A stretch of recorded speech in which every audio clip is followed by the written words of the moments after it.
بعد ما تبين له الهدى ويتبع غير سبيل المؤمنين نوله ما تولى ونصله جهنم وساءت مصيرا.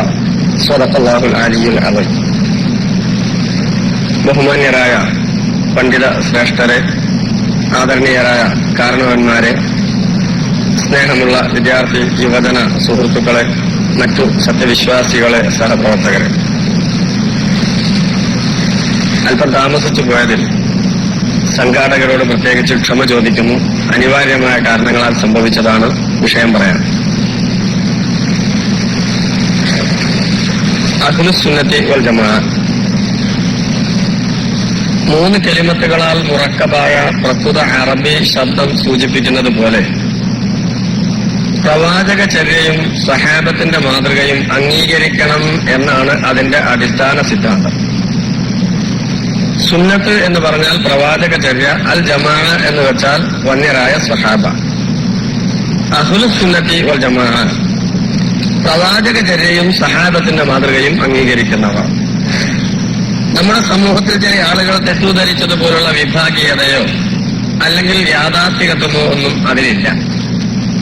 അള്ളാഹുവിന്റെ സ്നേഹവും അവന്റെ പൊരുത്തവും ലഭിക്കാൻ പ്രവാചക ചര്യയും സഹാബത്തിന്റെ മാതൃകയും അംഗീകരിക്കൽ അനിവാര്യമാകുന്നു എന്ന് പടച്ച തമ്പുരാൻ പരിശുദ്ധ ഖുർആനിൽ പഠിപ്പിച്ചിട്ടുണ്ട്. പ്രവാചകർ സ്വല്ലല്ലാഹു അലൈഹി വസല്ലമ തങ്ങൾ അത് വളരെ വ്യക്തമായി പഠിപ്പിക്കുകയും ചെയ്തിരിക്കുന്നു. ഇതിന്റെ അടിസ്ഥാനത്തിൽ ലോകത്തുള്ള മുസ്ലിംകൾ, അവരിൽ അധിക പേരും സുന്നത്ത് ജമാഅത്തിന്റെ വിശ്വാസ അനുഷ്ഠാന ആചാരങ്ങളാണ് വിശ്വസിച്ചനുഷ്ഠിച്ചാചരിച്ചു വരുന്നത്. കേരളത്തിലും 13 നൂറ്റാണ്ട് കാലം ഈ നിലപാടിൽ നിന്ന് ഭിന്നമായ ഒരു സമീപനം ഭാഗ്യവശാൽ ഇവിടുത്തെ മുസ്ലിംകൾ സ്വീകരിച്ചിട്ടില്ല. അത് ചരിത്രപരമായ വളരെ വലിയ കാരണം അല്ലെങ്കിൽ സാഹചര്യം, പാശ്ചാത്തലം അതിനുണ്ട്. വന്യരായ സഹാബത്ത് മുതൽ ഹിജ്റ വർഷം 5 മുതൽ പള്ളികൾ നിർമ്മിക്കപ്പെടുകയും ഇസ്ലാമിക സംസ്കാരം നിലനിർത്തി പോരുകയും ഒരേ വിശ്വാസവും അനുഷ്ഠാന ആചാരവും വിശ്വസിച്ചനുഷ്ഠിച്ച് അംഗീകരിച്ചു വരികയും ചെയ്ത സമീപനമാണ് കേരളത്തിലെ മുസ്ലിംകൾ 13 നൂറ്റാണ്ട് കാലം സ്വീകരിച്ചു വന്നിട്ടുള്ളത്. ഇതൊരു വലിയ പാരമ്പര്യവും പൈതൃകവുമാണ്. മഹത്തായ ഈ പാരമ്പര്യവും പൈതൃകവും ഉപേക്ഷിച്ച് പുതിയ നിലപാട് സ്വീകരിക്കാൻ പിൽക്കാലത്ത് ചില ആളുകൾ മുന്നോട്ട് വന്നു. ഇസ്ലാമിക പ്രമാണങ്ങളെ ദുർവ്യാഖ്യാനം ചെയ്യുകയും പ്രാമാണികരുടെ മാതൃക തള്ളിപ്പറയുകയും ചെയ്യാൻ അവർ ധാർഷ്ട്യം കാണിക്കുകയും ചെയ്തു. പ്രമാണങ്ങൾ തന്നിട്ട പ്രകാരം ദുർവ്യാഖ്യാനം ചെയ്തു. പ്രമാണങ്ങളെ തള്ളിപ്പറയാൻ ധാർഷ്ട്യം കാണിക്കുകയും ചെയ്തു. ഇങ്ങനെ പുത്തൻ ലൈൻ സ്വീകരിച്ച ആളുകൾ, ഇങ്ങനെ ചിലർ പുതിയ ലൈൻ സ്വീകരിക്കാൻ മുന്നോട്ട് വന്ന സാഹചര്യത്തിൽ പ്രധാനമായും കേരളത്തിലെ മുസ്ലിംകളെ ഐക്യപ്പെടുത്താനും അവരെ പഴയ നിലപാടിൽ തന്നെ ഉറപ്പിച്ചു നിർത്താനുമാണ് സമത്വ കേരള ജംഇയ്യത്തുൽ ഉലമ ജന്മം കൊണ്ടത്. സമത്വയുടെ പ്രവർത്തനത്തിലുള്ള ഏറ്റവും വലിയ പ്രത്യേകത അത് പഴമ നിലനിർത്തുന്നു എന്നതാണ്. പഴമയിലാണ് പലപ്പോഴും തനിമയുണ്ടാവുക. പഴമ നഷ്ടപ്പെടുമ്പോൾ പലപ്പോഴും തനിമ നഷ്ടപ്പെടും. അതുകൊണ്ട് ഇസ്ലാമിന്റെ തനിമ സംരക്ഷിക്കപ്പെടണമെന്ന് നിർബന്ധമുള്ളത് കൊണ്ടാണ് പഴമ നിലനിർത്താൻ സമസ്ത ശ്രമിച്ചു പോകുന്നത്. അതിനെക്കുറിച്ച് പിൽക്കാലത്ത് പലർക്കും നേരത്തെ സൂചിപ്പിച്ചതും ആളുകൾക്കൊക്കെ ആക്ഷേപമുണ്ടായിരുന്നു. എന്തുകൊണ്ട് പഴമ നിലനിർത്തണം? പരിശുദ്ധ ഖുർആൻ പറഞ്ഞു, وَمَنْ يُشَاقِقِ الرَّسُولَ مِنْ بَعْدِ مَا تَبَيَّنَ لَهُ الْهُدَى وَيَتَّبِعْ غَيْرَ سَبِيلِ الْمُؤْمِنِينَ. സന്മാർഗമേതെന്ന് വ്യക്തമായ ശേഷം പ്രവാചകർക്കാരെങ്കിലും വിപരീതമായാൽ, എതിരാവണം, തങ്ങൾക്ക് എതിരായാൽ മാത്രമല്ല وَيَتَّبِعْ غَيْرَ سَبِيلِ الْمُؤْمِنِينَ, മുഅ്മിനീങ്ങളുടെ വഴിയല്ലാത്ത മറ്റൊരു വഴിയെ പിൻപറ്റുകയും ചെയ്താൽ നുവല്ലിഹി മാ തവല്ല, അവൻ തിരിഞ്ഞ വഴിക്ക് അവനെ നാം തിരിക്കുമെന്ന് പറഞ്ഞാൽ അവൻ താന്തോന്നിലായി മുന്നോട്ട് പോകും. ദുനിയാവിൽ അവന്റെ പ്രവർത്തന രീതി അതായിരിക്കും. എത്ര ഉപദേശിച്ചാലും അവനെ നേരിന്റെ മാർഗത്തിലേക്ക് തിരിച്ചു കിട്ടാൻ പ്രയാസമാണ്. നുവല്ലിഹി മാ തവല്ല സുമ്മലായ യഊദൂൻ എന്ന ഹദീസിലും ഉണ്ടല്ലോ, ഞാനത് വിസ്തരിച്ച് പറയല്ല. നുവല്ലിഹി മാ തവല്ല. രണ്ട് പാത കാര്യങ്ങളാണ് ചെയ്തിട്ടുള്ളത്. ഒന്ന്, പ്രവാചകർക്ക് വിപരീതമായി. രണ്ട്, വിശ്വാസികളുടെ മാർഗത്തിന് വിരുദ്ധമായ മുസ്ലിങ്ങളുടെ പൈതൃകത്തിനും പാരമ്പര്യത്തിനും യോജിക്കാത്ത മറ്റൊരു പുത്തൻ സമ്പ്രദായം സ്വീകരിക്കുകയും ചെയ്തു. ഈ രണ്ട് കാര്യം സ്വീകരിച്ചാൽ, അല്ലെങ്കിൽ രണ്ടാലൊന്ന് ഉണ്ടായാൽ, നുവല്ലിഹി മാത്രമല്ല, അവൻ തിരിഞ്ഞ വഴിക്ക് അവനെ നാം ജയിക്കുമെന്ന് പറഞ്ഞാൽ ദുന്യാവിലെ അവന്റെ അവസ്ഥ അതായിരിക്കും. നുസ്ലിഹി ജഹന്നമ, മരിച്ചു കഴിഞ്ഞാലുള്ള സ്ഥിതിയാണ് പറഞ്ഞത്. നുവല്ലിഹി മാത്രമല്ല ദുന്യാവിലെ സ്ഥിതി, താന്തോന്നിയായി മുന്നോട്ട് പോകും. നുസ്ലിഹി ജഹന്നമ, മരിച്ചു കഴിഞ്ഞാൽ അവനെ നാം നരകത്തിൽ പ്രവേശിപ്പിക്കുകയും ചെയ്യും. അള്ളാഹുവിന്റെ ഭാഗത്ത് മൂന്നാമതൊരു മുന്നറിയിപ്പ്. ദുന്യാവിലെ അവസ്ഥ നുവല്ലിഹി മാത്രമല്ല, പരലോകത്തെ അവസ്ഥ നുസ്ലിഹി ജഹന്നം. പടച്ചോന്റെ ഭാഗത്ത് മുന്നറിയിപ്പ് സാഹത്ത് മസീറ, നരകം വളരെ മോശപ്പെട്ട സങ്കേതമാകുന്നു. അള്ളാഹു നമ്മയെല്ലാം കാത്തുരക്ഷിക്കുമാറാവട്ടെ. ഈ ദുർഗതി വന്ന് ഭവിക്കാതിരിക്കണമെങ്കിൽ നേരത്തെ പറഞ്ഞ രണ്ട് കാര്യങ്ങളിൽ നിന്ന് മോചനം ലഭിക്കണം. ഒന്ന്, പ്രവാചകർക്ക് വിപരീതമാകുക എന്നൊന്ന് ജീവിതത്തിൽ ഉണ്ടായിക്കൂടാ. രണ്ട്, മുസ്ലിങ്ങളുടെ മാർഗം ഉപേക്ഷിക്കാൻ പാടില്ല. അപ്പോൾ മുസ്ലിങ്ങൾ സ്വീകരിച്ചു വന്ന മാർഗം എന്ന് പറയുന്ന ആ പൈതൃകം, പാരമ്പര്യം, അത് വളരെ പ്രധാനമാണ്. ഇത് പറയുമ്പോൾ ചില ആളുകൾ ഇങ്ങോട്ട് പറയുന്നത് കാക്ക കാരണവന്മാരെ പിൻപറ്റാൻ പറയണമെന്നാണ്. ശരിയാണ്, 100% ശരിയാണ്. കാക്ക കാരണവന്മാരെ പിൻപറ്റുന്നതിനെ ഖുർആൻ പ്രകീർത്തിച്ചിട്ടുണ്ട്, എന്നാൽ വിമർശിച്ചിട്ടുണ്ട്. അതിന് ഈ കാക്ക കാരണവന്മാരെ പിൻപറ്റുന്നതിന്റെ ഹുക്മ് എന്താണെന്ന് ആലോചിക്കുന്നതിന് മുമ്പ് ആരാണ് ഈ കാക്ക, ഏതാണ് ഈ കാരണവർ എന്ന് തീർച്ചപ്പെടുത്തണം. എന്നിട്ട് വേണം കാക്ക കാരണവന്മാരെ പിൻപറ്റുന്നതിന്റെ ഹുക്മ് എന്താണെന്ന് പറയാം. ആരാണ് ഈ കാക്ക, ഏതാണ് ഈ കാരണവർ? ഇന്നലെ മരിച്ച കാക്കയും മിനിഞ്ഞാന്ന് മരിച്ച കാരണവരും അല്ല. അല്ലെങ്കിൽ ജാഹിലിയ കാലത്ത് ജീവിച്ച് മരിച്ചവർ അല്ല.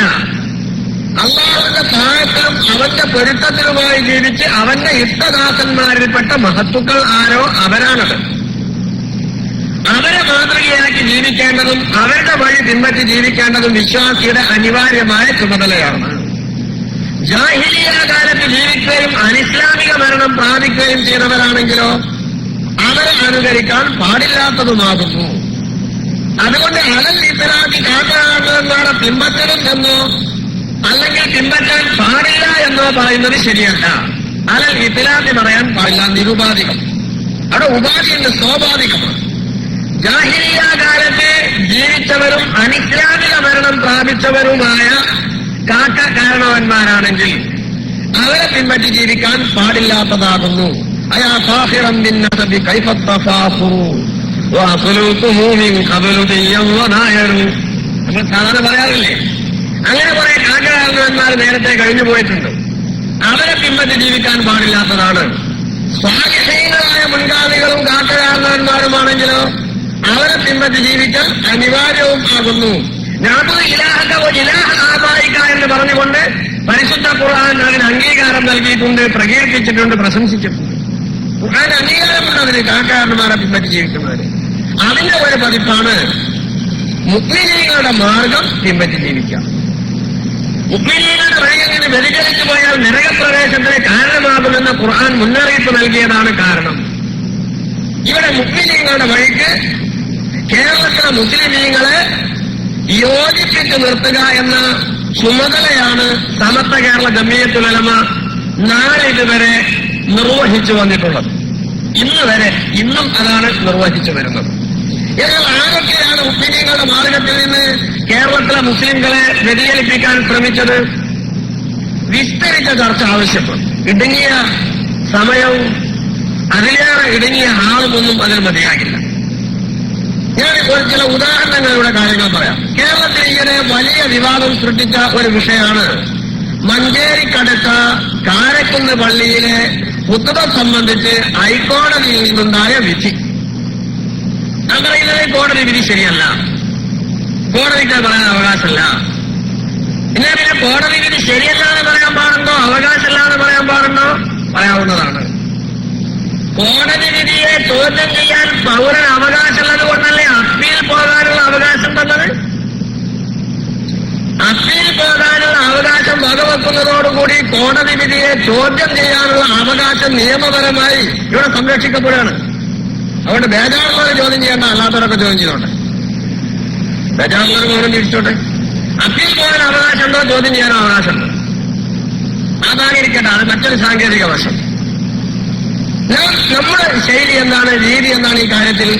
പ്രവാചകരുടെ കാലത്ത്, സഹാബത്തിന്റെ കാലത്ത്, താബിഈകളുടെ കാലത്ത് എന്ന് മാത്രമല്ല, 1300 വർഷം പിന്നിടുന്നത് വരെ ലോക മുസ്ലിം ചരിത്രത്തിൽ എല്ലാ മുസ്ലിങ്ങളും എല്ലാ പള്ളിയിലും അർക്കാനുകളും അനുബന്ധങ്ങളും ഖുത്ബ മുഴുവനും നിർവഹിച്ചത് അറബിയിൽ മാത്രമാണ്.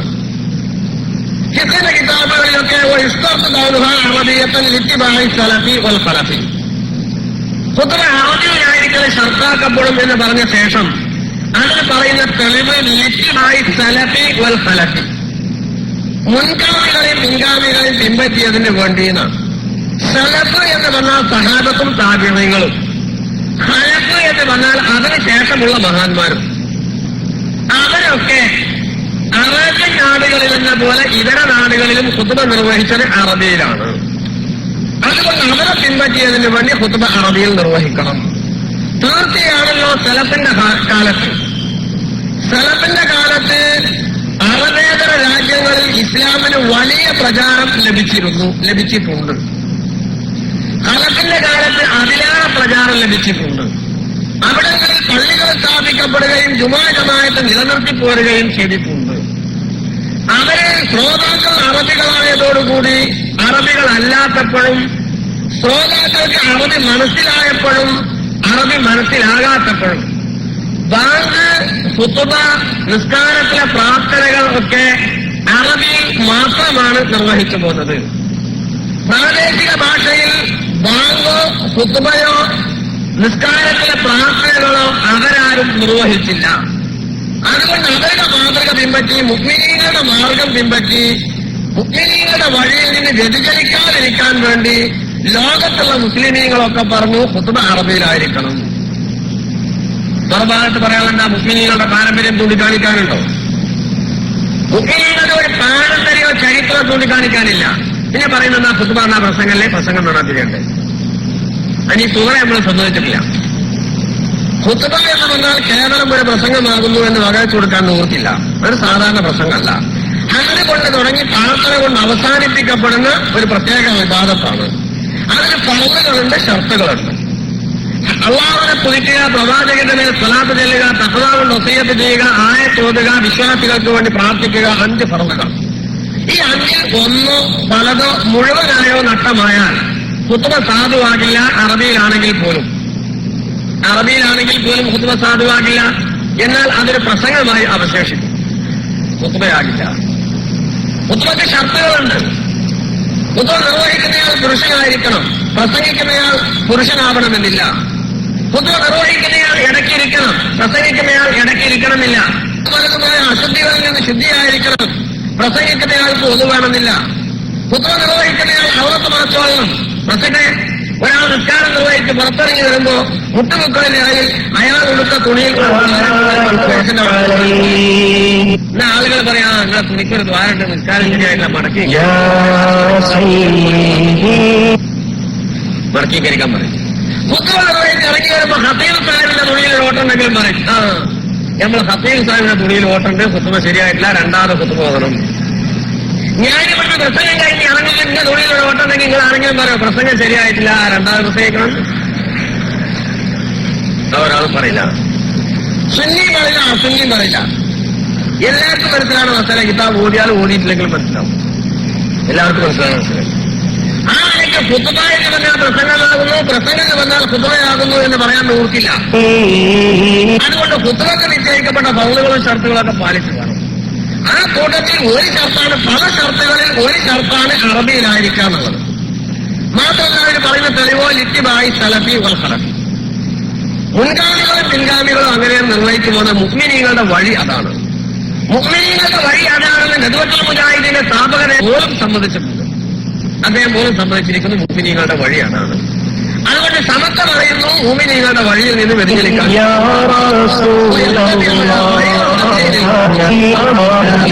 വഴിയിൽ നിന്ന് വ്യതിചലിക്കാനുള്ള വലിയ പാതകാണ് ഖുതുബന്റെ കാര്യത്തിൽ വ്യതിചലിക്കണ്ട.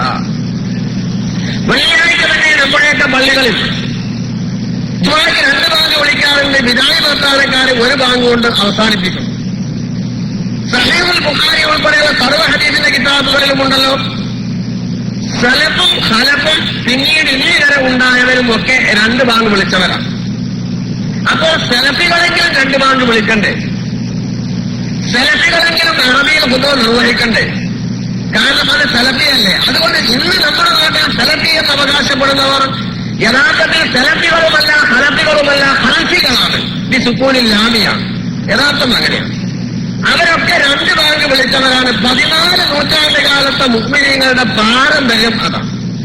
ആ പാരമ്പര്യത്തിൽ നിന്ന് ചില ആളുകൾ വ്യതിചലിച്ചു. മുഅ്മിനീങ്ങളുടെ വഴിയിൽ നിന്ന് വ്യതിചലിച്ച് നമ്മൾ പറഞ്ഞു, സമത്ത പറഞ്ഞു, അരുതറിയാം. മുഅ്മിനീങ്ങളുടെ വഴിയിൽ നിന്ന് വ്യതിചലിക്കേണ്ടതില്ല.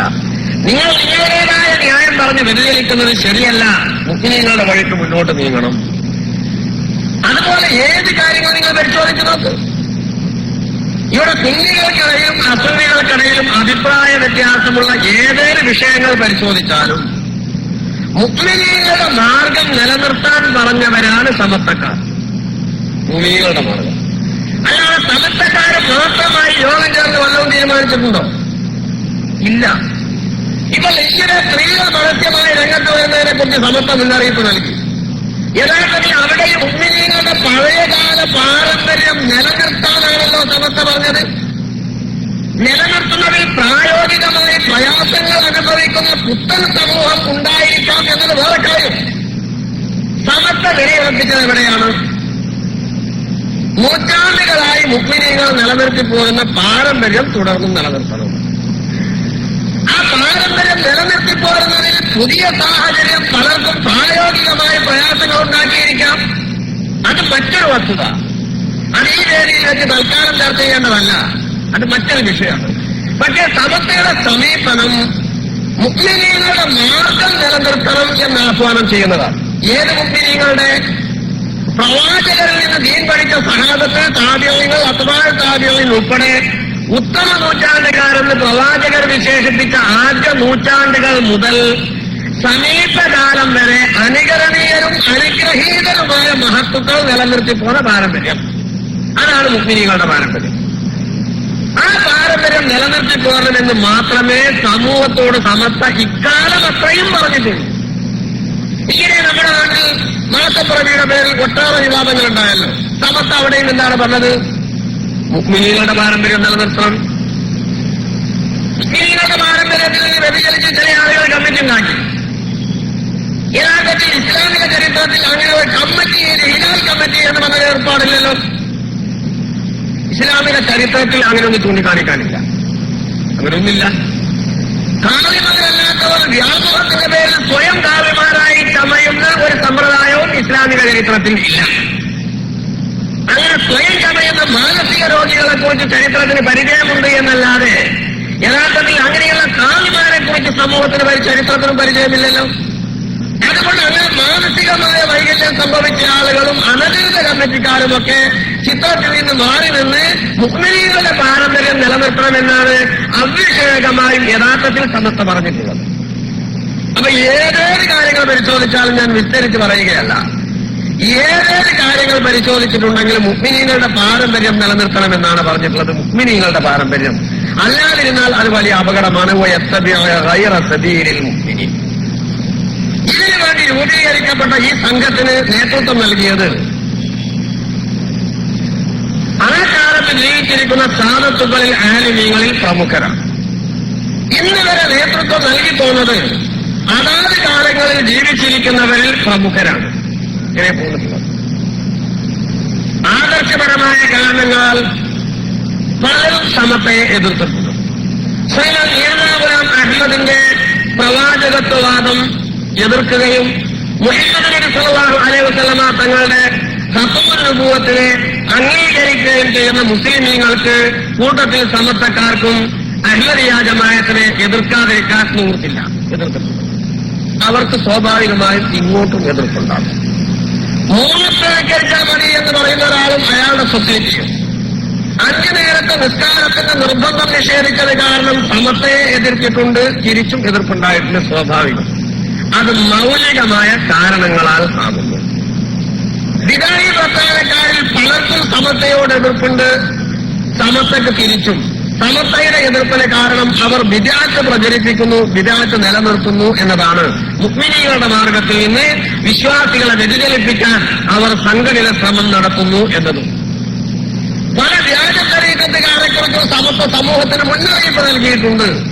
കാരണം ആധ്യാത്മികതയുടെ മറവിൽ ജനങ്ങളെ മതത്തിൽ നിന്ന് സുന്നത്ത് ജമാഅത്തിന്റെ പാണ്ഡാവിൽ നിന്ന് അവരെ അകറ്റാൻ ശ്രമിക്കുന്നു എന്നതായിരുന്നു യഥാർത്ഥത്തിൽ എതിർപ്പിനുള്ള കാരണം. എന്നാൽ ഈയിടെയായി 10 വർഷം മുമ്പ് സമത്വയോട് സഹകരിച്ചിരുന്ന ചില ആളുകൾ സമത്വയിൽ നിന്ന് മാറി നിൽക്കുകയോ അല്ലെങ്കിൽ മാറ്റി നിർത്തപ്പെടുകയോ ചെയ്യുന്ന സംഭവം ഉണ്ടായി എന്നതൊരു സത്യം. ഇവിടെ അവന്റെ ജീവാത്മാവും പരമാത്മാവുമായ മാന്യതയെ മുതലക്കുളത്ത് വെച്ച് ചെയ്ത പ്രസംഗത്തിൽ പറഞ്ഞതുപോലെ ഒരു 15-20 വയസ്സുള്ളവർക്ക് ഒരു പക്ഷേ അന്നത്തെ സംഭവം മുഴുവനായി ഓർമ്മയുണ്ടാകില്ല.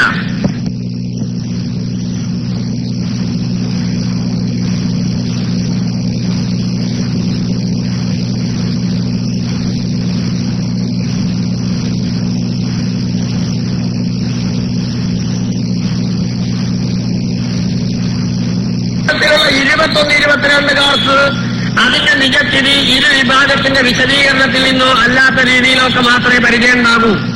നേരിട്ടുള്ള അനുഭവങ്ങൾ ഉണ്ടാകില്ല. ഞങ്ങളൊക്കെ നിർഭാഗ്യവശാൽ നേരിട്ട് അനുഭവിച്ചവരാണല്ലോ. പ്രായം കുറഞ്ഞവർക്ക് ആ അനുഭവം ഉണ്ടാകില്ല, അത് ശരിയാണ്. അയാൾ ഒരു സത്യവും പറയില്ല എന്ന് പലപ്പോഴും എനിക്ക് അഭിപ്രായം ഉണ്ടായിരുന്നു. എന്നാൽ ഒരു നേര് അയാളും പറഞ്ഞിരിക്കുന്നു, അത് ചെറുപ്പക്കാർക്ക് ഇത് നേരിട്ട് ഓർമ്മയുണ്ടാകില്ല എന്നതാണ്. ഒരു കാര്യം അയാൾ പറഞ്ഞല്ലോ. അൽഹംദുലില്ലാഹ്, അദ്ദേഹത്തിൽ എനിക്ക് അദ്ദേഹത്തോട് മതിപ്പാണ്. ഞാൻ അദ്ദേഹത്തെ അങ്ങനെ ഇകഴ്ത്തി പറയാൻ വിചാരിച്ചില്ല. അങ്ങനെ നേരുകൾ പറയാൻ തുടർന്നുള്ള കാലങ്ങളിൽ അദ്ദേഹം തയ്യാറാവുകയാണെങ്കിലോ.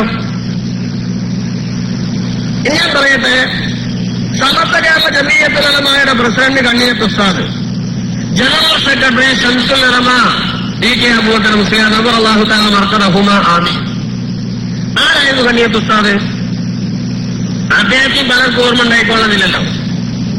ഞാൻ എന്റെ വ്യക്തിപരമായി പറയട്ടെ, നാം കണ്ടതിൽ വെച്ച് ഏറ്റവും അധികം പ്രായം കൊണ്ട്, തഖ്വ കൊണ്ട്, ഇൽമ കൊണ്ട്, സൂക്ഷ്മത കൊണ്ട് ആദരിക്കാൻ അർഹതപ്പെട്ട ഒരു മഹൽ വ്യക്തിത്വം നമ്മൾ കണ്ടതിൽ വെച്ച്.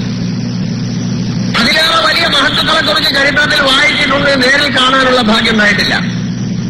നാം കണ്ടതിൽ വെച്ച് എല്ലാം കൊണ്ടും ആദരിക്കപ്പെടാൻ അർഹതയുള്ള മഹൽ വ്യക്തിത്വം.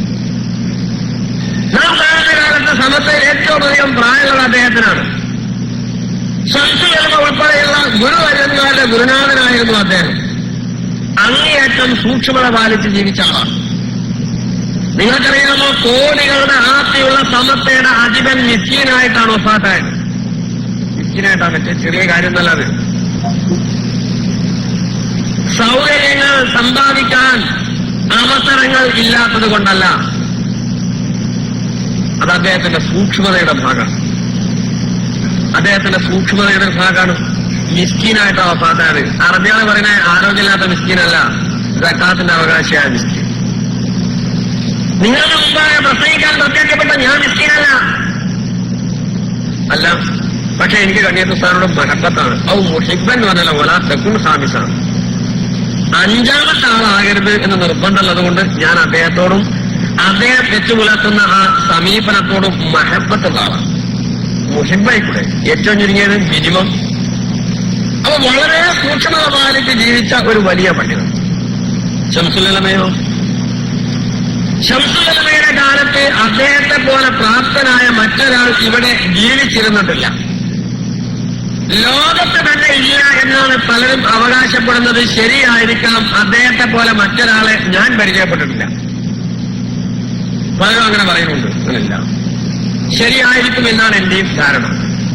ഇനി അറിയപ്പെടാത്ത വല്ലവരും വല്ല മുക്ക് ലോകത്ത് തന്നെ ദുന്യാവത്തിനുള്ളതല്ലേ, എവിടെങ്കിലും ഉണ്ടോന്നാണോ നമുക്കറിയില്ല.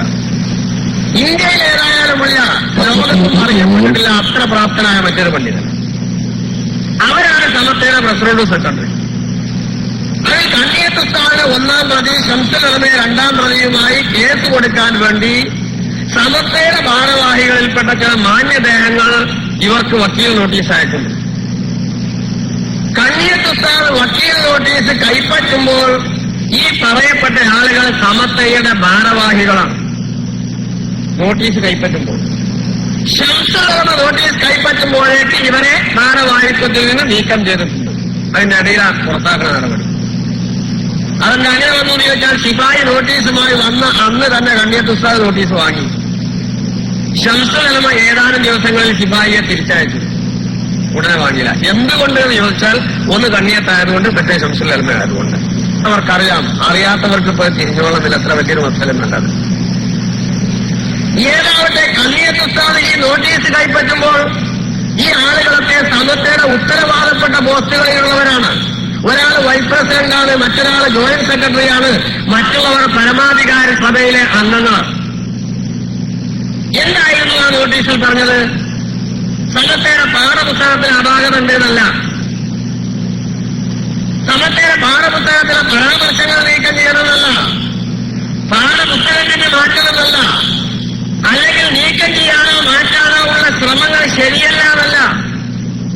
പിന്നെ എന്തായിരുന്നു ആ നോട്ടീസിൽ പറഞ്ഞത്? 18 വർഷമായി സമസ്തയ്ക്ക് നിലനിൽക്കാനുള്ള അർഹത നഷ്ടപ്പെട്ടിരിക്കുന്നു എന്നാണ്.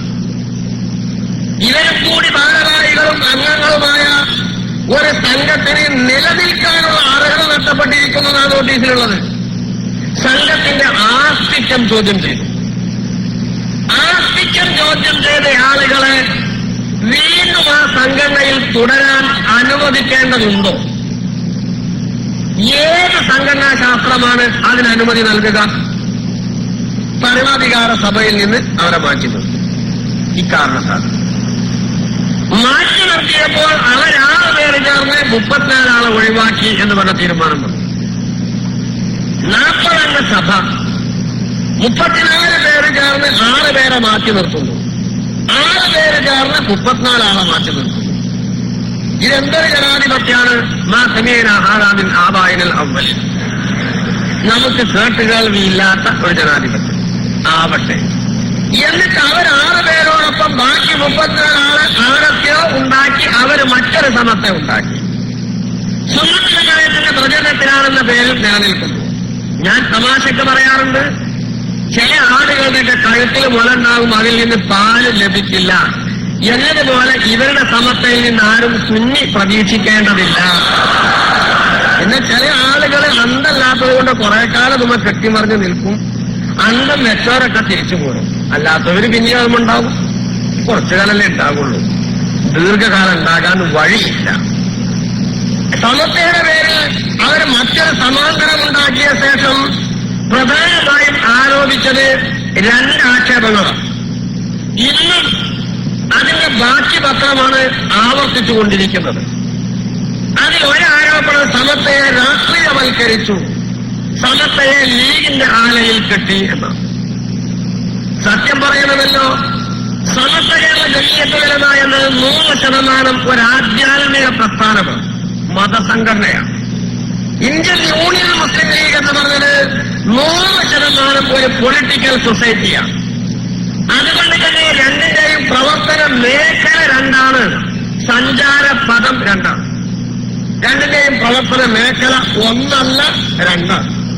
ഉദാഹരണം, കേരളത്തിൽ ഇപ്പോൾ ഈയിടെ ഏറ്റവും അധികം ചർച്ച ചെയ്യപ്പെടുന്ന ഒരു വിഷയമാണ് ജനകീയ ആസൂത്രണ പ്രസ്ഥാനം. സമസ്ത മുഷാവറ ഇന്ന് വരെ അതിനെക്കുറിച്ച് ചർച്ച ചെയ്തിട്ടില്ലല്ലോ, ജനകീയ ആസൂത്രണം. കാരണം സമസ്തയുടെ പ്രവർത്തന മേഖലയിൽ അജണ്ടയിൽ അതില്ല, അതുകൊണ്ട് ചർച്ച ചെയ്തിട്ടില്ല. ഇതെല്ലാം അറിയാതെ മാറിപ്പോയ ആളുകൾക്കും അറിയാത്തതല്ല. മറ്റൊന്ന്, കേരളത്തിൽ മലബാറിൽ വിശേഷിച്ച് ഈയിടെ ഏറ്റവും അധികം ചർച്ച ചെയ്തൊരു കാര്യമാണ് മുസ്ലിങ്ങൾക്കിടയിൽ ഫായിലിൽ പറയാതെ തലാഖ് ചൊല്ലിയാല് ശരിയായ ജുംലയാകുമ്പോൾ തലാഖ് സംഭവിക്കുമോ ഇല്ലേ? വലിയ വിവാദങ്ങൾ പേജുകളിൽ വിവാദങ്ങൾ ഉണ്ടായി. അവസാന ഒരു വാദപ്രതിവാദം വരെ ഉണ്ടായി. ശരിയായ ജുംലയാകുമ്പോൾ ഫായിലിൽ പറയാൻ അനിവാര്യമാണെന്ന് നമ്മൾ പറഞ്ഞു. ഫായിൽ വേണ്ടതില്ല എന്ന് മറുഭാഗം പറഞ്ഞു.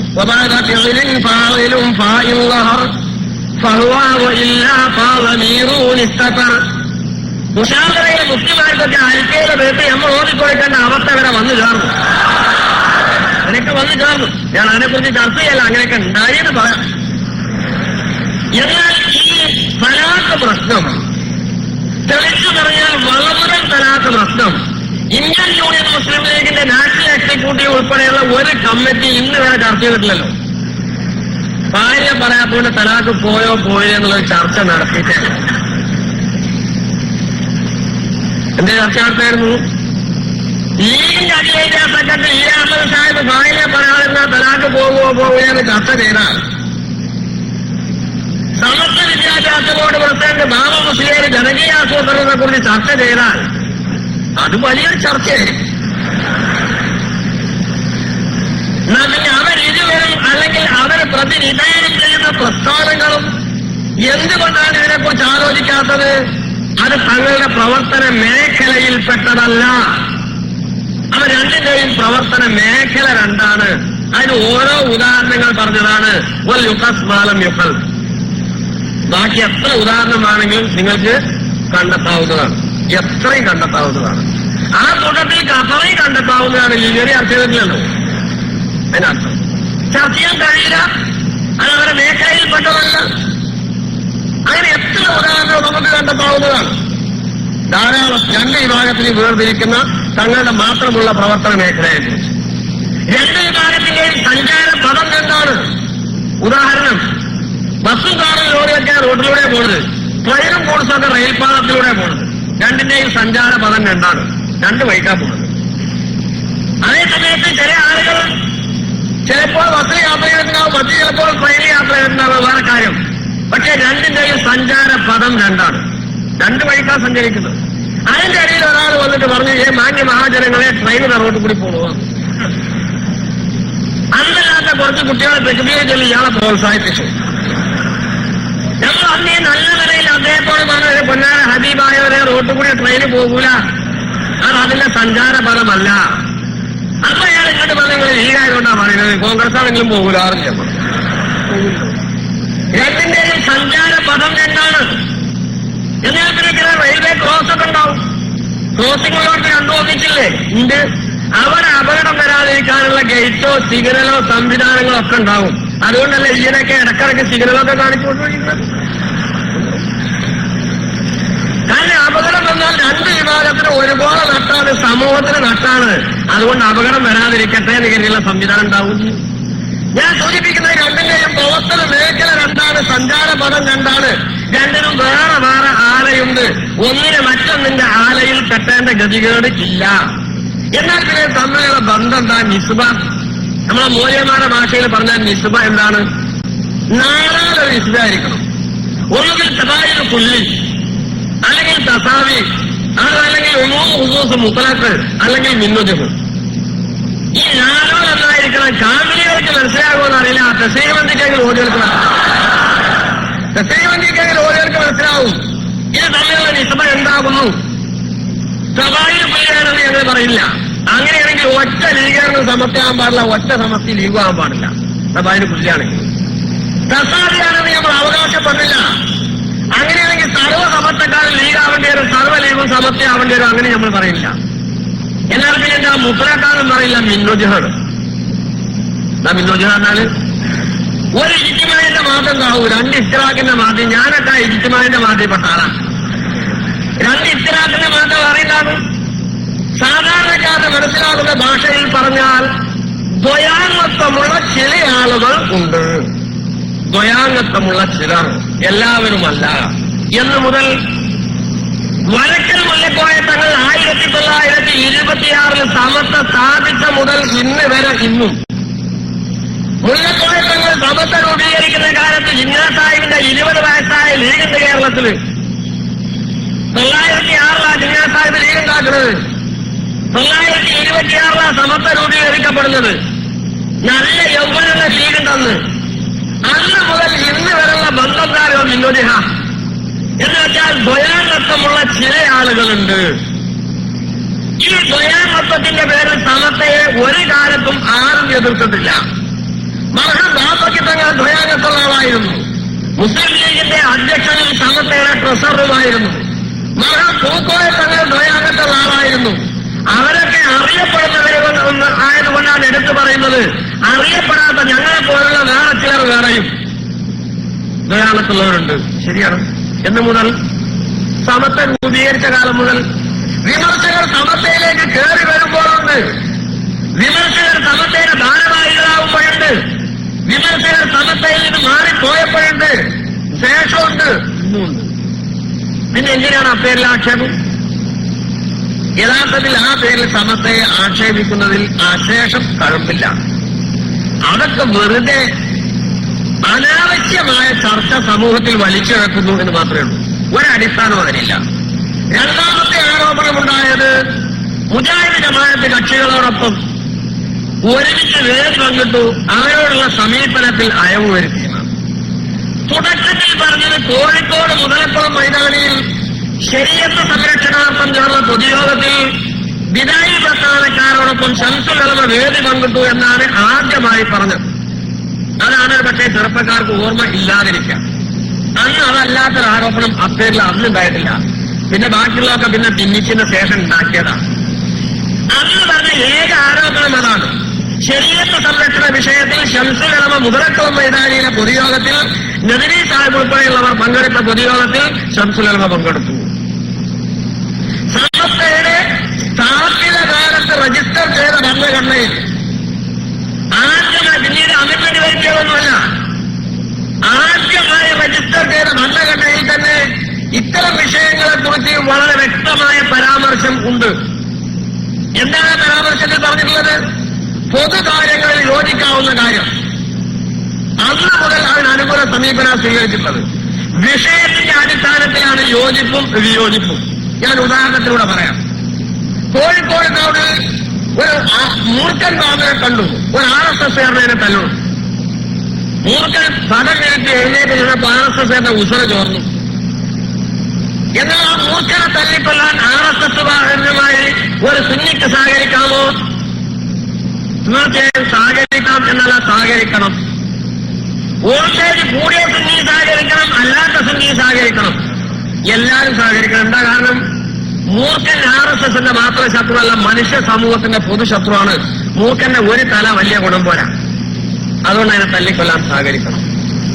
രണ്ടാമതൊരിക്കൽ അതേ RSSകാർ അയോധ്യയിൽ തകർക്കപ്പെട്ട ബാബരി മസ്ജിദിന്റെ സ്ഥാനത്ത് നിർമ്മിക്കാനുള്ള രാമക്ഷേത്രത്തിന് ശിലാന്യാസം നടത്തിയ ഇഷ്ടികയും ചുമന്നിങ്ങനെ വരാണ്. ഞാൻ ഓരോ സ്വീകരിച്ചിരുന്ന ഒരു സർവ്വത്തുടിച്ചോന്ന് പറയണം. വേണ്ട, അവിടെ സഹകരണമില്ല. അപ്പൊ വിഷയത്തിന്റെ അടിസ്ഥാനത്തിൽ ആ സഹകരണവും നിസ്സഹകരണവും. തറാവീഹ് 8 11 പൂജ്യാനുകൾ വന്ന നിസ്സഹകരണം. ശരീരത്തെ സംരക്ഷിക്കണമെന്ന് പറഞ്ഞാലോ സഹകരണം. പറഞ്ഞത് ഒരാളാണ്.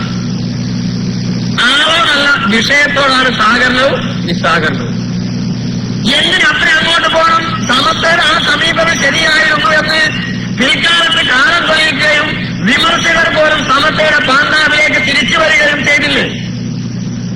ഇപ്പൊ ഈയിടെ +2 അനുവദിക്കുന്നതിൽ, വൊക്കേഷണൽ ഹയർ സെക്കൻഡറി സ്കൂളുകൾ അനുവദിക്കുന്നതിൽ, പുതിയ വിദ്യാലയങ്ങൾ അനുവദിക്കുന്നതിൽ മുസ്ലിം സമുദായത്തെ അവഗണിച്ചു എന്ന പേരിൽ വ്യാപകമായി പരാതികളുണ്ടായി. ഇനിയൊക്കെ പത്രങ്ങളിൽ 2-5 റിപ്പോർട്ടുകൾ ധാരാളമുണ്ട്. അതിനെതിരെ അധികൃതരെ കണ്ട് നിവേദനം നടത്തി.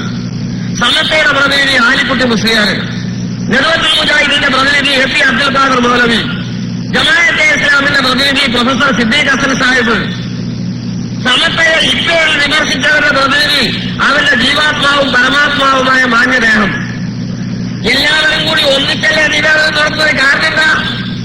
+2 അനുവദിക്കാൻ തന്നെ തറാവീഹിന്റെ എണ്ണം കുറക്കാനല്ല, 11-12 ക്ലാസ് പഠിക്കാനാണ്. അതന്നെ മനസ്സിലായില്ലേ പിള്ളേർക്ക്?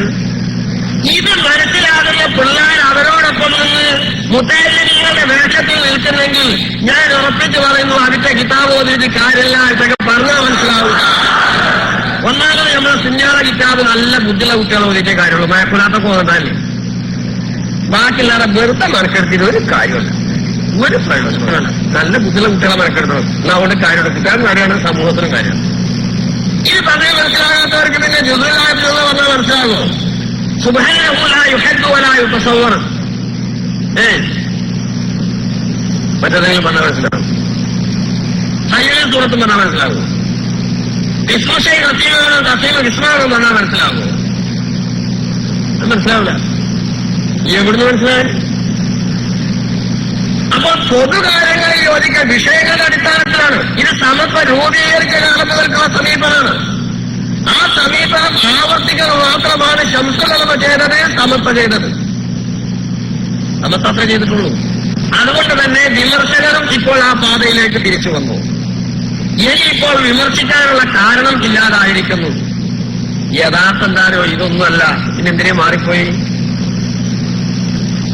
സ്ഥാനമാനങ്ങളുടെ പിന്നിൽ ഓടിക്കൂടുന്ന ആളുകൾക്ക് അത് കിട്ടിയിട്ടില്ലെങ്കിൽ യാതൊരു സുഖം ഉണ്ടാവില്ല. ഒരു സുഖം കിട്ടൂല, മനസ്സിന് സ്വസ്ഥത കിട്ടൂല. പുറമേക്ക് മറ്റെന്തെങ്കിലും കാരണങ്ങൾ പറയണേ ഉള്ളൂ. ചില ആളുകൾക്ക് സമത്തേടെ പ്രസിഡന്റ് ആകാഞ്ഞിട്ട് ധൃതി കയറി, വേറെ ചിലർക്ക് ജനറൽ സെക്രട്ടറി ആവാഞ്ഞിട്ട് ധൃതി കയറി. അതാണ് സംഭവം. ധൃതി കയറിയതാണ് സംഭവം. പക്ഷെ കന്യാസ്ത്രീ ജീവിച്ചിരിക്കുന്ന കാലത്ത് സമത്തയിൽ മറ്റൊരാള് പ്രസിഡന്റാകാൻ ധൃതി കാണിക്കാൻ പാടില്ലായിരുന്നു. ധൃതി കാണിച്ചെങ്കിൽ അതിന്റെ തിക്തഫലം കാണിച്ചയാള് തന്റെ ജീവിതാന്ത്യം വരെ അനുഭവിച്ചുകൊണ്ടേയിരിക്കും. അതാണ് അനുഭവിച്ചുകൊണ്ടിരിക്കുന്നത്. ശംസുലമ നയവൈകല്യം വരുത്തിയതുകൊണ്ട് ആ സ്ഥാനം ഏറ്റെടുത്തതാണ് താനിത ഇപ്പോ ഉള്ളാവ് മൂസിലേക്ക് പ്രസംഗിക്കാതെ പറയുന്നത്. ശംസുലമയുടെ സ്ഥാനമല്ലല്ലോ അയാൾ ഏറ്റെടുത്തുള്ളത്, കന്യാസ്ത്രീയുടെ സ്ഥാനല്ലേ. ഏറ്റെടുത്ത പദവി ഏതാണെന്ന് പോലും അറിയാത്ത അവസ്ഥയിൽ മൂപ്പരെത്തിയിട്ടുണ്ടോ? പാടില്ലായിരുന്നു. എന്നാ മൂപ്പരെ പ്രസിഡന്റ് ആകാൻ പറ്റൂലേ? പറ്റുന്നാണ് നേരത്തെ നമ്മൾ വിചാരിച്ചിരുന്നത്, ഇപ്പൊ പറ്റില്ലെന്നാ വിചാരിക്കുന്നത്. അതെന്താ നമ്മളോട് പണങ്ങിയതുകൊണ്ടാ? അല്ല. ഞാൻ വിചാരിക്കുന്നതായോ എന്റെ വ്യക്തിപരമായ അഭിപ്രായം, മുഷാവറയിൽ 40 ആളുണ്ട്. 40 ആളെ പ്രസിഡന്റ് ആകാൻ പറ്റും. പക്ഷെ 40 ആളും പ്രസിഡന്റ് ആയിക്കോട്ടെ, അത് മനുഷ്യൻ കളിയാക്കില്ലേ? മൂല്യന്മാരുടെ ഏർപ്പാട് ആകെ 40 ആളെ 40 പ്രസിഡന്റ് ആത്രയാണ്. വലിയ ഉസ്താദന്മാർക്കൊന്നും പ്രയാസം ഉണ്ടാവില്ല. ഞങ്ങൾക്കൊക്കെ ഇറങ്ങാറായിട്ടെന്താ, നമ്മൾ സർവ്വസാധാരണക്കാരുടെ ഇതിൽ ഇറങ്ങി നടക്കുന്ന ആളാണ്. അപ്പൊ നമ്മളോട്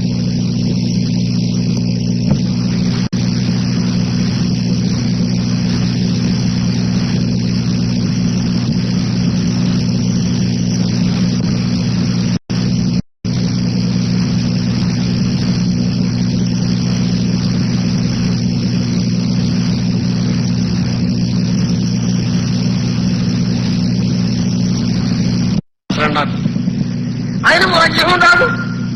കന്യാസ്ത്രീ പ്രസിഡന്റാക്കുന്ന മുറച്ച് പ്രായം, തത്വ, ഇൽമ്, സൂക്ഷ്മത, അതൊക്കെ ദീനിൽ മുൻഗണന നൽകേണ്ട മുറജിഹാത്തിൽപ്പെട്ട തന്നെയാണ്.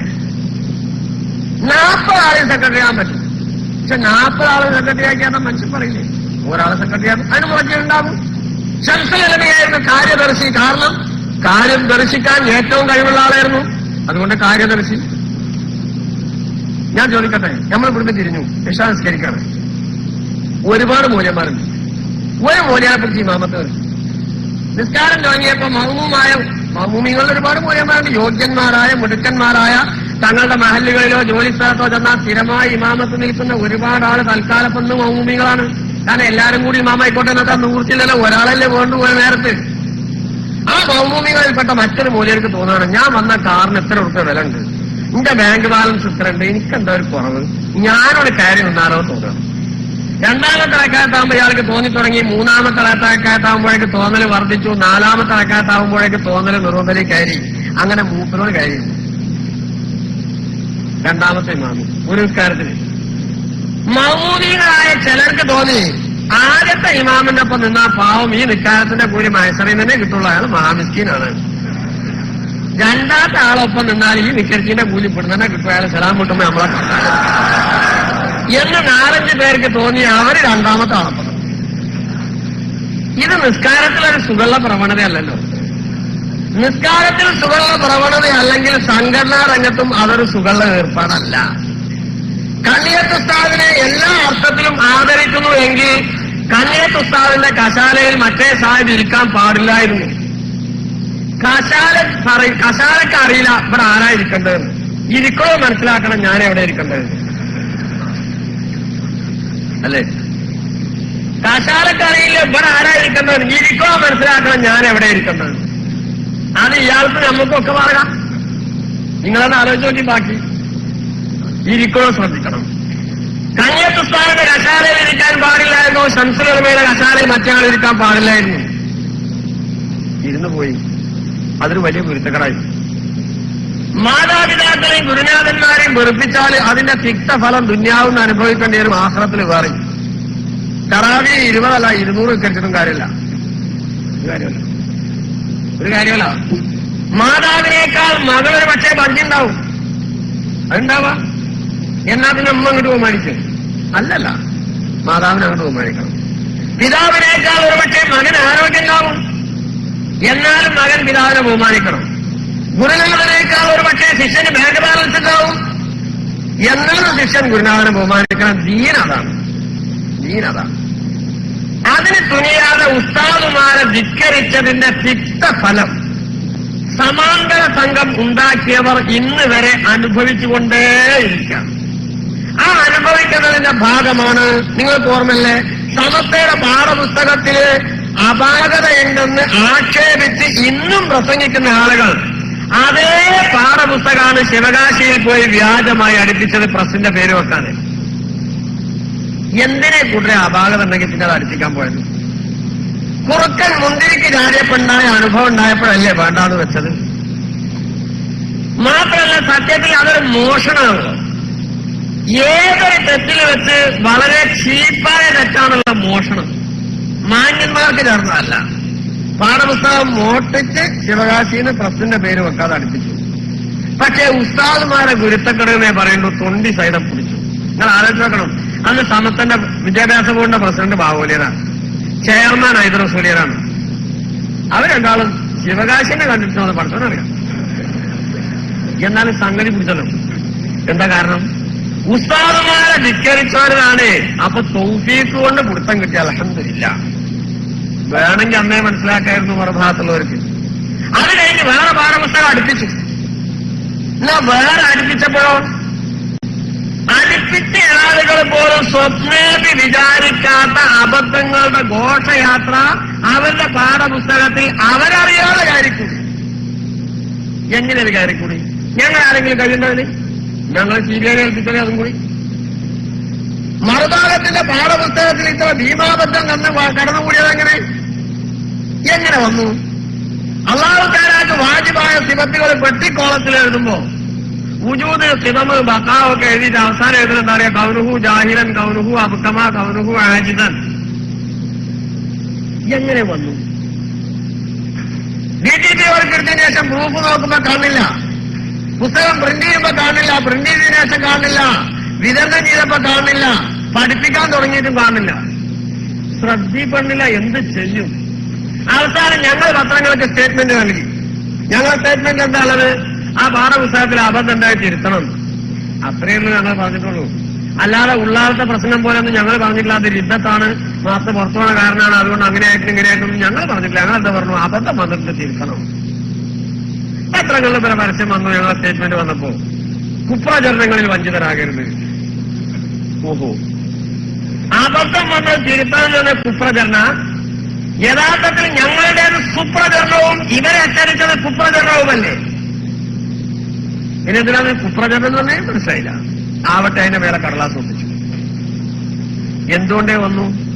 ഞാൻ വിചാരിക്കുന്ന ഫസ്റ്റിലെ വക്കീൽ നോട്ടീസും ആ കസാലയിൽ ഇരുന്നു. ഗുരുത്തക്കേറിന്റെ തിക്ത ഫലാണെന്ന് ഞാനിപ്പോഴും വിചാരിക്കണം. അത് മാത്രം വർഷങ്ങളായി 4-5 ക്ലാസുകളിൽ വേറെ ഹൈല് നിഫാസ് കൊണ്ട് ഹറാമാവുന്ന കാരണങ്ങൾ എഴുതിയിരിക്കുന്ന കൂട്ടത്തിൽ ഖുത്ബയുടെ ജുമാ ഖുത്ബ ഓതലും ഹറാമാണ്. ഹൈല് നിഫാസ് ഉണ്ടാകുമ്പോൾ ഖുത്ബത്തുൽ ജുമാന്റെ ഖുത്ബ ഹൈല് നിഫാസ് ഉണ്ടാകുമ്പോൾ ഓതല് ഹറാമാണ് എന്ന് വെച്ചാൽ എന്തായാലും മേന ഹൈല് നിഫാസും ഇല്ലെങ്കിൽ സ്ത്രീകൾക്കും ഖുത്ബ ഓതാം. എന്നാ ഇവർ അങ്ങനെ വിശ്വാസികളാണോ? അല്ല. പിന്നെന്താ? ആണുങ്ങൾക്ക് ഹൈല് നിഫാസ് ഉണ്ടാവാന്നാ? രണ്ടാണെന്നാവണ്ടേ? ഈ 2 ഉദ്ദേശം അവർക്കില്ല. പിന്നെ എങ്ങനെ വന്നു? ഗുരുത്തക്കട. അത് വർഷങ്ങളോളം പഠിപ്പിച്ചിട്ട് കണ്ടില്ല. അപ്പൊ 4ാം ക്ലാസ്സിൽ എന്തോ തിരിച്ചു അറിയില്ല, 5ാം ക്ലാസ്സിൽ പഴയ തന്നെ ഉണ്ടായിരുന്നു. എങ്ങനെ ഈ അബദ്ധങ്ങളൊക്കെ വന്നു? സമസ്തയുടെ പാഠപുസ്തകത്തെ ഉസ്താദുമാരെ ധിക്കരിച്ച് ഉസ്താദുമാരെ കശാലയിൽ കയറി ഇരുന്നതിന്റെ തിക്തഫലം. ഞാൻ ചോദിക്കട്ടെ, മറുഭാഗം നടത്തുന്ന ഒരു മദ്രസ, അതൊരു മദ്രസ നടത്തുന്നല്ലോ. ആ മദ്രസയില് ഒരു സദൃസ്ഥാദ് കയറി വരുമ്പോ സദൃസ്ഥാദിന്റെ കശാലയില് അവിടുത്തെ മുതിർന്ന ഒരു മദ്രസയിലൊരു വിദ്യാർത്ഥി കയറി ഇരിക്കാണ്. ഇന്ന് പോലെ ഞാനാ സദർ, നിങ്ങൾ ആ വരാന്തിരിക്കാണ് പുറത്തേക്ക് ഇറങ്ങിയിരിക്കുന്ന പറഞ്ഞാൽ ഒന്നുകിൽ ആ കുട്ടിക്ക് മാനസികമായ തകരാറ് വേണം, അല്ലെങ്കിൽ വലിയ കുരുത്തക്കേട് വേണം. രണ്ടാലൊന്നും പറഞ്ഞു. ആർക്കാണ് മനസ്സിലാവാത്തത്? ഈ രീതിയിലുള്ള ഗുരുത്തക്കടാൻ മറുഭാഗം ചെയ്തത്. അതുകൊണ്ട് തന്നെ അവരോടൊപ്പം നിൽക്കുന്നവർക്ക് കാര്യം ഗ്രഹിക്കാനുള്ള അവസരം പടച്ചോ ഒന്നൊന്നായി സൃഷ്ടിച്ചു കൊടുത്തു. കുവൈറ്റിൽ വെച്ച് സാഹിബ് പോയി മുജാഹിദ് ജമാഅത്ത് കക്ഷികളോടൊപ്പം ചേർന്ന് ഒരു കരാറിൽ ഒപ്പിട്ടു. ആ കരാറിലെ പരാമർശങ്ങൾ മുഴുവൻ സുന്നത്ത് ജമാഅത്തിനെതിരെയായിരുന്നു. സുന്നത്ത് ജമാഅത്തിന് അനുകൂലമായ ഒന്നും അതിലില്ല. അദ്ദേഹവുമായി നേരിട്ട് എറണാകുളത്ത് വെച്ച് അത് സംബന്ധിച്ചൊരു വാദപ്രതിവാദം നടത്താൻ ഞങ്ങൾ വ്യവസ്ഥ തയ്യാറാക്കി, ദിവസം നിശ്ചയിച്ചു, വ്യവസ്ഥ എഴുതി, എല്ലാം റെഡിയാക്കി. ദിവസമായപ്പോ മുമ്പേ നമുക്കൊരു കത്ത് തന്നു, എനിക്ക് ഹജ്ജിന് പോകാണ്ട് അബുദാബി വഴി, അതുകൊണ്ട് ആ ദിവസം ഒന്ന് മാറ്റി വെക്കണം എന്ന് പറഞ്ഞു. ഞാൻ അദ്ദേഹത്തിന് മറുപടി എഴുതി കൊടുത്തു, ഞങ്ങൾക്ക് സൗകര്യങ്ങളെ ദിവസം നിങ്ങട്ട് അറിയിക്കണം. ആ ഇതുവരെ അറിയിച്ചില്ല. ആ കുവൈറ്റ് കരാറിൽ എന്തുകൊണ്ടാണ് ഒപ്പുവെച്ചത്? മുജാഹിദ് ജമാഅത്ത് കക്ഷികളുടെ ആശയത്തോട് 100% അടിയറവ് പറയുന്ന കരാറ്. അദ്ദേഹം തന്നെ പറഞ്ഞ കാരണം എന്താ അറിയോ? ഞാൻ എന്റെ ഡയറി മറന്നു വെച്ചുകൊണ്ട് പെട്ടുപോയതാണ്. മൂപ്പര് പ്രസംഗിക്കുമ്പോ കുറിപ്പാത്ത എഴുതി വെച്ചിട്ട് ഡയറിയില്ല, അന്ന് ഡയറി കഴിച്ചിട്ടുണ്ടായിരുന്നില്ല. അതുകൊണ്ട് മറന്നുപോയി, പെട്ടുപോയി.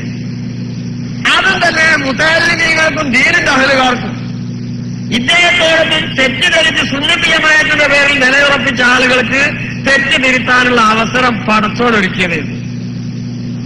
അബുദാബിയിൽ നിന്ന് കോഴിക്കോട്ട് വാസമുറപ്പിച്ചു. ആലിമീങ്ങൾ ചോദ്യം ചെയ്തു, ഒരു കാളി തന്റെ വിലായത്തിന്റെ മഹലിന്റെ പുറത്തുനിന്ന് ഉറപ്പിക്കാൻ പാടില്ലായിരുന്നു. ഇയാള് ഒരു വലിയ വെല്ലുവിളി, പുറത്തുനിന്ന് ഉറപ്പിക്കാൻ പാടില്ലാന്ന് ആര് പറഞ്ഞു? എവിടെ പറഞ്ഞു? വിദേശം തന്നെ പഞ്ചായത്താണോ, ജില്ലയാണോ, രാഷ്ട്രമാണോ, ആരാ പറഞ്ഞത്? എവിടെ പറഞ്ഞത്? വലിയ കാര്യത്തില് അവരുടെ പേപ്പറിൽ 1-ാം പേജിൽ പ്രസിദ്ധീകരിച്ചു.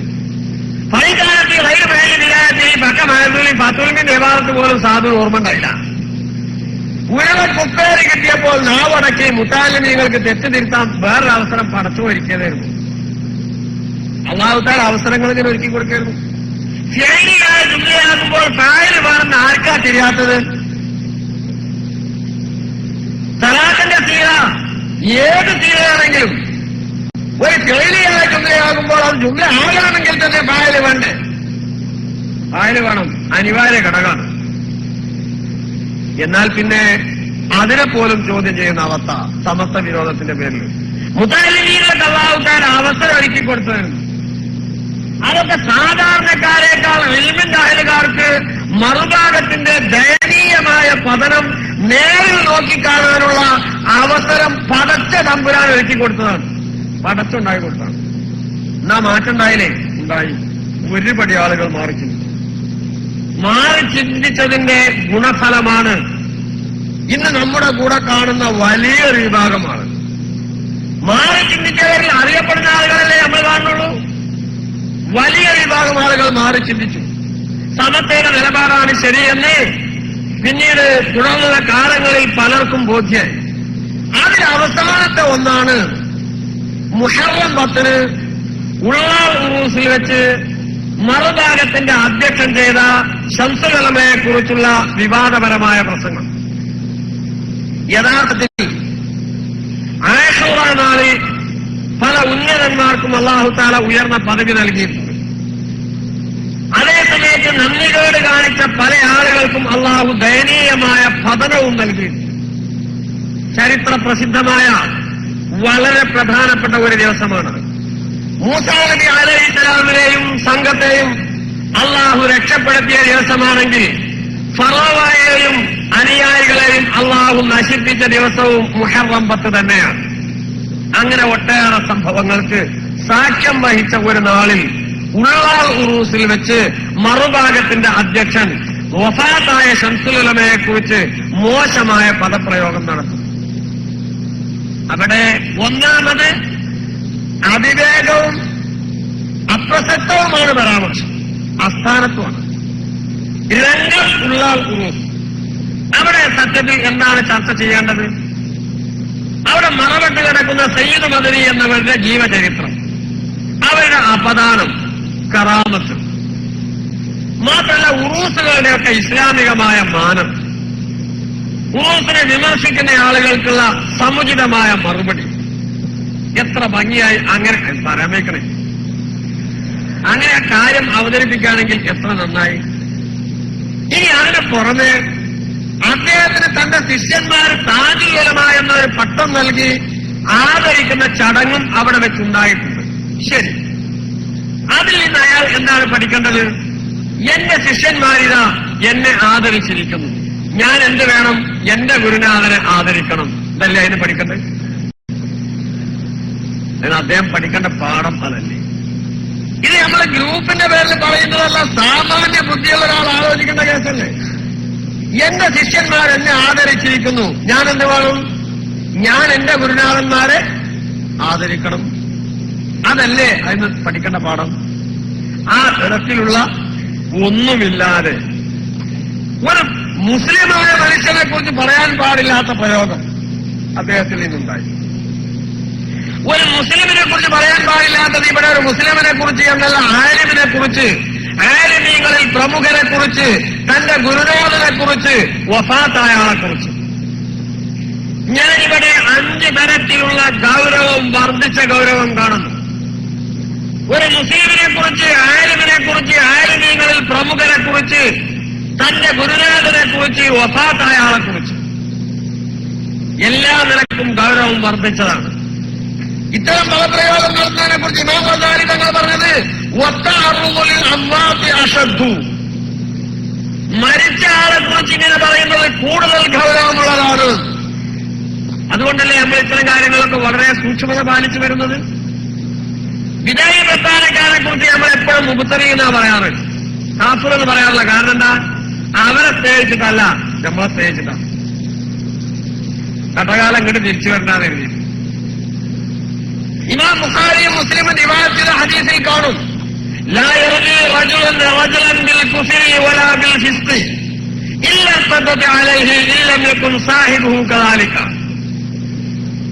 ഒരാൾ മറ്റൊരാളെ കുറിച്ച്, ഇവിടെ മറുഭാഗത്തിന്റെ അധ്യക്ഷൻ ശംസുൽ ഉലമ എന്ന ഭാഗം തൽക്കാലം നിങ്ങൾ മാറ്റി നിർത്തി, നമുക്ക് ആ വിഷയത്തെക്കുറിച്ച് ആലോചിക്കാം. ശംസുൽ ഉലമയെ കുറിച്ച് അദ്ദേഹം പറഞ്ഞ പരാമർശം ചർച്ച ചെയ്യാൻ ഞാൻ ഇഷ്ടപ്പെടുന്നില്ല, എനിക്കിഷ്ടമല്ല. നമ്മൾ ഒരാൾ മറ്റൊരാളെ കുറിച്ച്, എ ബിയെ കുറിച്ച് എന്ന രീതിയിൽ നമുക്ക് ചർച്ചയാവാം. ഒരാൾ മറ്റൊരാളെ കുറിച്ച് കുഫ്ർ അല്ലെങ്കിൽ ഫിസ്ഖ് ആരോപിക്കുകയില്ല. ആരോപിച്ച ആളിലേക്ക് അത് തിരിച്ചു വന്നിട്ടല്ലാതെ ഇല്ലം യകുൻ സാഹിബുഹു കദാലിക, ആരോപിക്കപ്പെട്ടയാൾ അങ്ങനെയല്ലെങ്കിൽ, ആരോപിക്കപ്പെട്ടയാളിൽ കുഫ്റില്ലെങ്കിൽ ആരോപിച്ച ആളിലേക്ക് അത് തിരിച്ചു വരും. എ ബിയെ കുറിച്ച് കുഫ്ർ ആരോപിച്ചാൽ ബി കാഫിർ അല്ലെങ്കിൽ അത് എയിലേക്ക് തിരിച്ചു വരും കുഫ്ർ. എ ബിയെ കുറിച്ച് ഫിസ്ഖ് ദുർനടപടി ആരോപിച്ചാൽ ബി അപ്രകാരമല്ലെങ്കിൽ ആ ഫാസിഖ് എന്ന എയിലേക്ക് തിരിച്ചു വരും, ദുർനടപടിക്കാരൻ ആക്ഷേപം. ഇത് ഇമാം ബുഖാരിയും മുസ്ലിമും റിവായത്ത് ചെയ്ത ഹദീസിലുള്ളതാണ്. അതുകൊണ്ടാണ് പൂർവ്വകാലം മുതൽക്ക് നമ്മുടെ ഇമാമുകളും പണ്ഡിതന്മാരും എല്ലാവരും ഈ കാര്യത്തിൽ വളരെ സൂക്ഷ്മത പാലിച്ചു പോകുന്നത്. ഫത്വൽ മുഈനിലോ ദുഹയിലോ മുഗനിയിലോ നിഹായയിലോ അതുപോലെയുള്ള ഏത് ഫിഖിന്റെ കിതാബുകളോ പരിശോധിച്ചാലും കിതാബുൽ റിദ്ദ എന്ന പേരിൽ ഒരു അധ്യായമുണ്ട്. ആ അധ്യായത്തിൽ ഈ വിഷയം വിശദമായി ചർച്ച ചെയ്തിട്ടുണ്ടല്ലോ. ആർക്കും ഇക്കാര്യം അറിയാത്തതല്ല.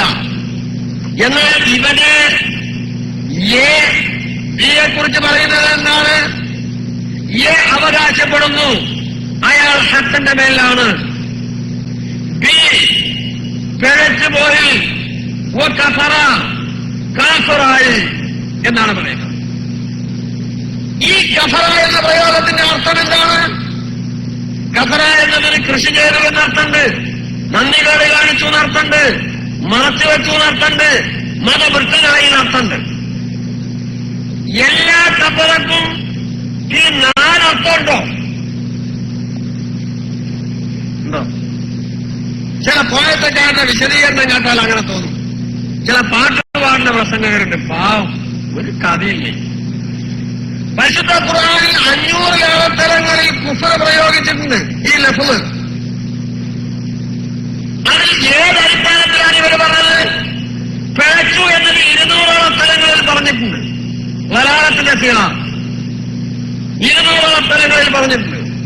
കുഫറോ അതിൽ നിന്ന് മുസ്തഖായ പദങ്ങളോ 500ഓളം സ്ഥലങ്ങളിൽ പറഞ്ഞിട്ടുണ്ട്. എന്നാൽ നന്ദി ചെയ്ത് ശക്കറ എന്നതിന്റെ ശേഷം കഫറ പറഞ്ഞാൽ നന്ദി കേട് കാണിച്ചു എന്നാണ് അർത്ഥം. ശക്കറ എന്നതിന്റെ ശേഷം കഫറ പറഞ്ഞാൽ നന്ദി കേട് കാണിച്ചു എന്നാണ് അർത്ഥം. നന്ദി ചെയ്തു എന്നതിനെതിരെ കഫറ പറഞ്ഞാൽ നന്ദി കേട് കാണിച്ചു. വ്യക്തമാക്കി എന്നതിന്റെ ശേഷം കഫറ പറഞ്ഞാൽ മറച്ചു വെച്ചു. ഇത് ആർക്കും മനസ്സിലാവണല്ലേ? തരിശായി വെച്ചു ഭൂമി എന്നതിന്റെ ശേഷം കഫറ പറഞ്ഞാൽ കൃഷി ചെയ്തു. സത്യം സ്വീകരിച്ചു എന്നതിന്റെ ശേഷം കഫറ പറഞ്ഞാൽ അവിശ്വാസിയായി, മതബുദ്ധനായി. അപ്പൊ ഏതിനെതിരെ ഏതിനെ തുടർന്ന് പറഞ്ഞു? ഇവിടെ ബിയെ കുറിച്ച് പറഞ്ഞിരിക്കുന്നത് അവൻ പിഴച്ചു, കഫറ കാഫറായി.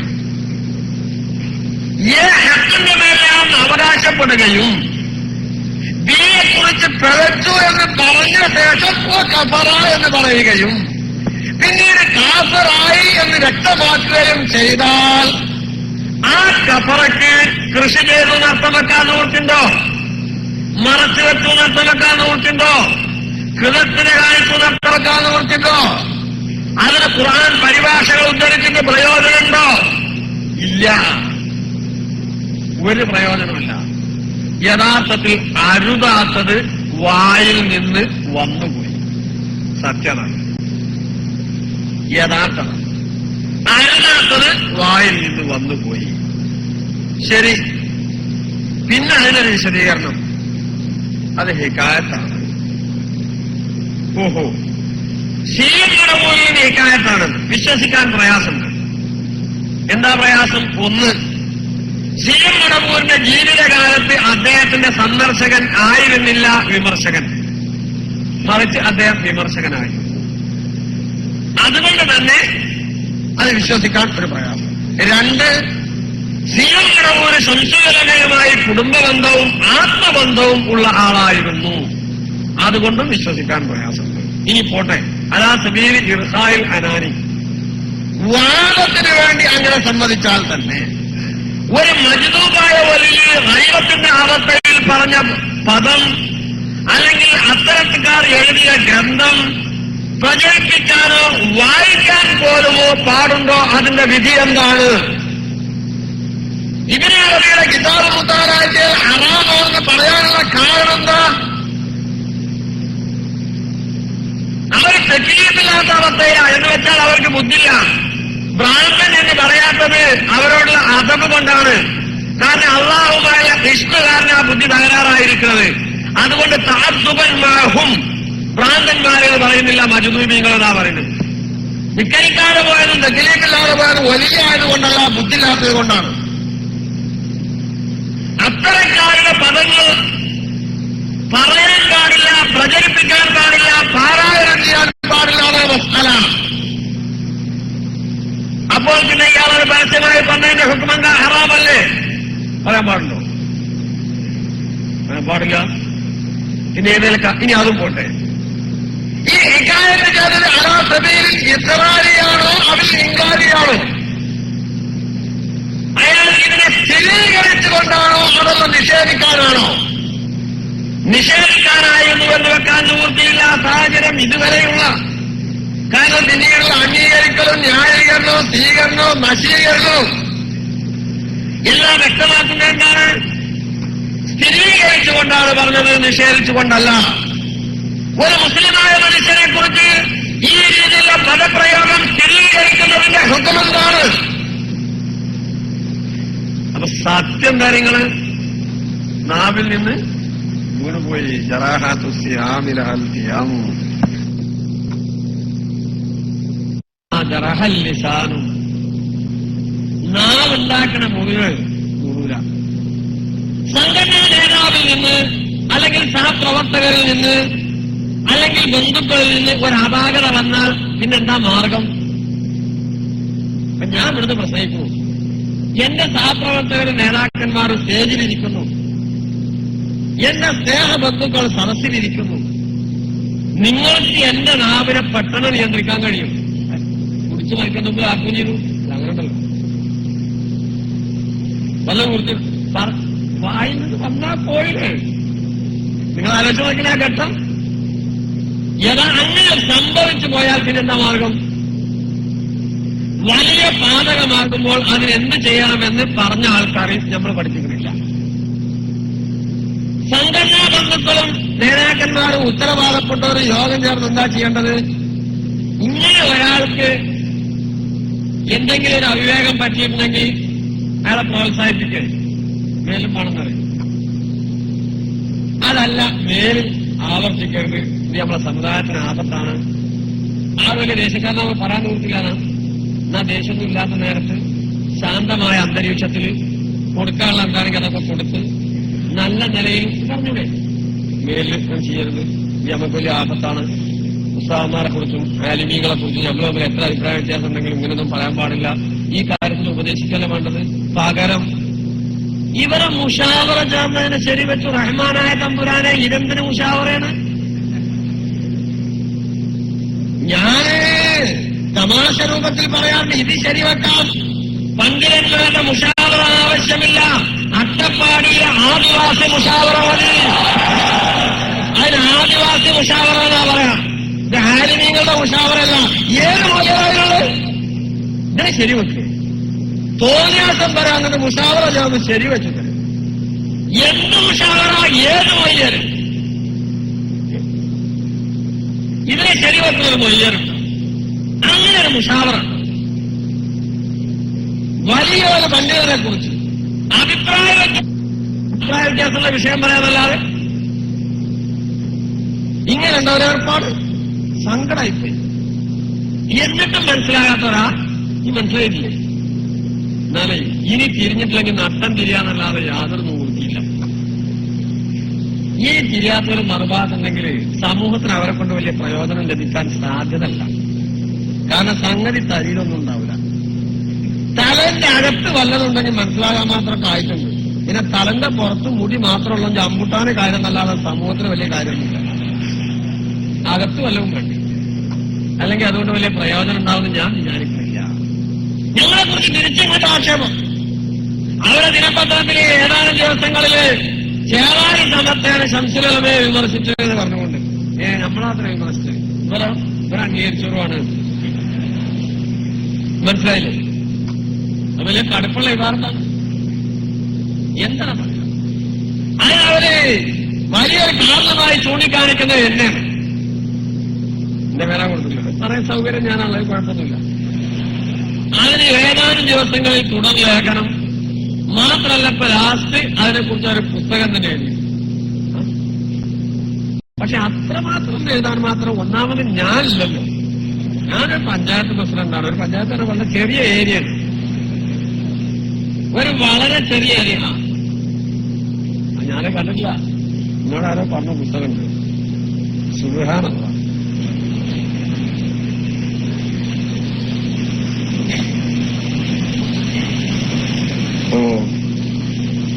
താജുൽ ഉലമയും ശംസുൽ ഉലമയും പുനരാലോചന, BV പബ്ലിക്കേഷൻസ്. ഒരു മുസ്ലിമായ മനുഷ്യനെ കുറിച്ച് തങ്ങന്മാരിൽപ്പെട്ട ആരെങ്കിലും ഇങ്ങനെ പറഞ്ഞാല് BV-യിലെ ബന്ധം ആലോചിക്കേണ്ടി വരും. അതായിരിക്കും BV പബ്ലിക്കേഷൻസ് ആക്കിയത്. BV publications, BV. അപ്പൊ നമ്മളാണ് ശംസുൽ ഉലമയെ വിമർശിച്ചതെന്നാണ് ഈ പുസ്തകത്തിൽ പറഞ്ഞതും അവരുടെ പത്രത്തിലുള്ളതും. യഥാർത്ഥത്തില് മക്കള സംബന്ധിച്ച അഭിപ്രായ വ്യത്യാസം ഏതൊരാൾക്കും മറ്റൊരാളുമായി ഉണ്ടാവാം. പക്ഷെ പണ്ഡിതോചിതമായ രീതിയിൽ ആലിമീങ്ങളെ വിമർശിക്കുക എന്നത് നമ്മുടെ ശൈലിയേ അല്ല. പിന്നെ അവരെ പത്രത്തിൽ, ഈ പുസ്തകങ്ങൾ വായിച്ചില്ല, അവരെ പത്രത്തിൽ വന്ന പരാമർശങ്ങളൊക്കെ എന്താ അറിയും? ഇന്നും അവരോടൊപ്പം നിൽക്കുന്ന ഈ കോഴിക്കോടിനടുത്ത് മാത്തോട്ടത്ത് ജീവിക്കുന്ന KM മുഹമ്മദ് കോയ എഴുതിയ ശംസുൽ ഉലമാക്ക് ഒരു തുറന്ന കത്ത് എന്ന പുസ്തകത്തിലെ പരാമർശങ്ങൾ ആ ദിനപത്രത്തിൽ എടുത്തു വെച്ച് എന്റെ പേരിൽ ചാർത്തിയിരിക്കുന്നു.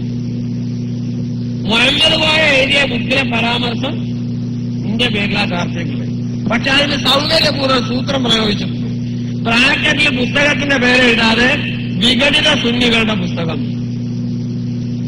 ആ പറഞ്ഞത് ശരിയാണ്. കാരണം വിഘടിത സുന്നികളുടെ പുസ്തകം തന്നെയാണ് അത് മുഹമ്മദ് പുസ്തകം. എന്തിനാ ആ രീതിയിലല്ലേ? എന്തിനാ ആ രീതിയിൽ? അതുകൊണ്ട് ആ തരത്തിലുള്ള ആക്ഷേപം കൊണ്ടൊന്നും ഒഴിവാൻ കഴിയില്ല. ഉള്ളാൾ ഉറൂസിൽ വെച്ച് പ്രസംഗിച്ചു എന്നുള്ളത് ശരിയാണ്. അതിനെ ന്യായീകരിക്കാനുള്ള ശ്രമം വിലപ്പോകില്ല. ഇങ്ങനെ പ്രസംഗിച്ചാലുള്ള ഹുക്കം എന്താവാറില്ല.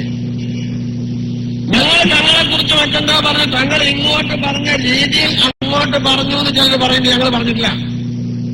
ഞാൻ ഇപ്പൊ പറഞ്ഞില്ലല്ലോ. നമ്മളെന്താ പറയാത്തത്? തങ്ങളെ സ്നേഹിച്ചിട്ടല്ല, നമ്മളെ സ്നേഹിച്ചിട്ടാണ്. അതിങ്ങോട്ട് തിരിച്ചു വരണ്ട. നമ്മൾ സൂക്ഷിക്കുന്നവരാണ്. നമ്മളെ പറയില്ല, അങ്ങോട്ട് പറയുന്നില്ല. പക്ഷെ ചെയ്ത മോശമായി, ആ പറഞ്ഞ മോശമായി. മുഷാവറ ശരിവെച്ചതാവട്ടെ അതിലേറെ മോശമായി പോയി. അതിന്റെയൊക്കെ പുറമേ തങ്ങൾ പല മഹല്ലുകളിലും കാളയാണെന്ന് പറയപ്പെടുന്നു. ഞാൻ ഇവിടെ വെച്ചൊരു കാര്യം പറയാണ്. നിങ്ങൾ ഈ സദസ്സിലും സ്റ്റേജിലും ആലിമ്യങ്ങളുണ്ട്. വേറെ ഒരുപാട് ആലിമ്യങ്ങളുമായി നിങ്ങൾക്ക് ബന്ധമുണ്ടാവും. ഒരു ഫിഖഹിയായ മസ്അല ഒരു ചർച്ചയ്ക്ക് വേണ്ടി പറയണം, ഞാൻ തീരുമാനം പറയാനൊന്നും അർഹനല്ല.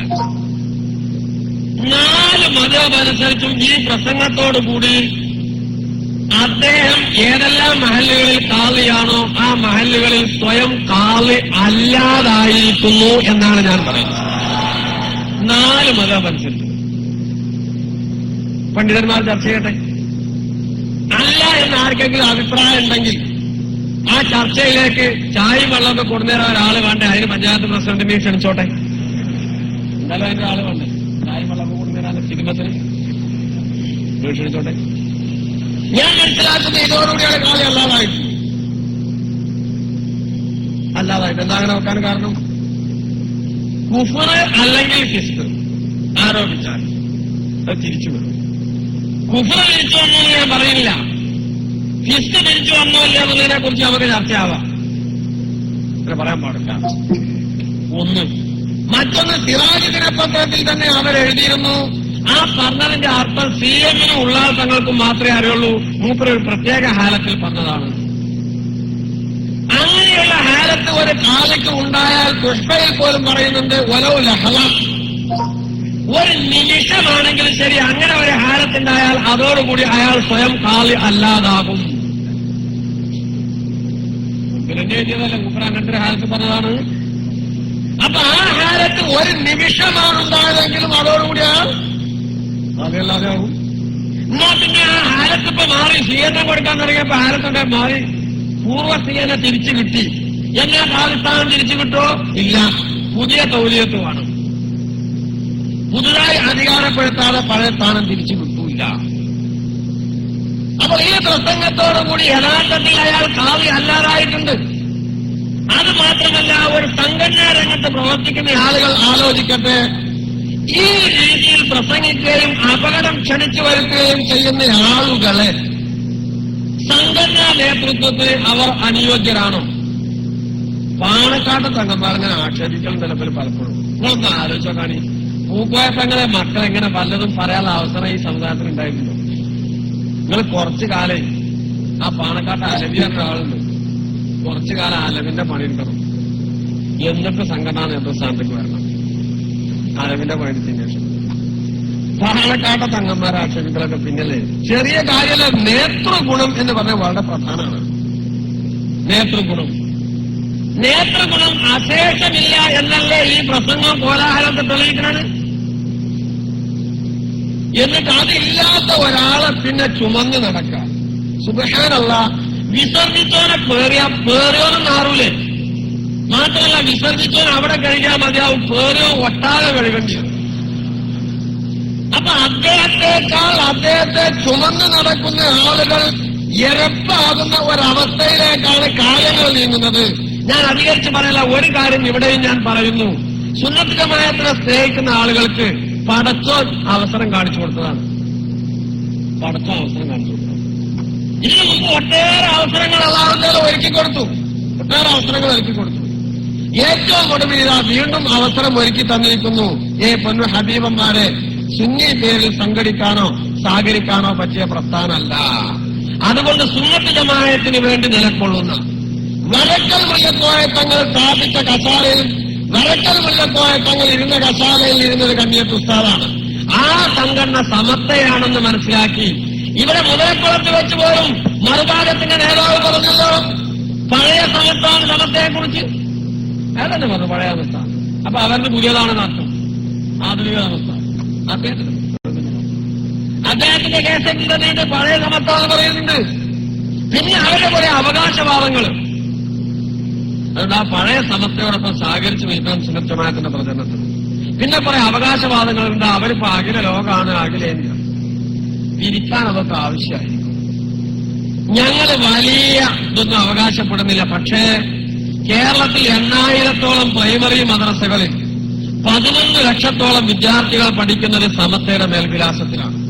മറുഭാഗത്തിന് അങ്ങനെയൊന്നും അവകാശപ്പെടാനില്ല. സമൂഹത്തിൽ ശൈഥില്യവും ഭിന്നിപ്പും സൃഷ്ടിച്ച് ആളുകൾക്കിടയിൽ അനാവശ്യമായി ആശയക്കുഴപ്പം സൃഷ്ടിക്കുന്ന തെറ്റായ പ്രവണതയാണ് മറുഭാഗത്തിനുള്ളത്. അത്തരം പ്രവണതകളൊക്കെ ഒഴിവാക്കി സുന്നത്ത് ജമാഅത്തിന്റെ രീതി ശക്തിപ്പെടുത്താൻ മുന്നോട്ട് വരണമെന്ന് ആത്മാർത്ഥമായി ആവശ്യപ്പെട്ടുകൊണ്ട് ഈ സംരംഭത്തിന് സർവ്വഭാവുകങ്ങളും നേരുന്നു. അസ്സലാമു അലൈക്കും.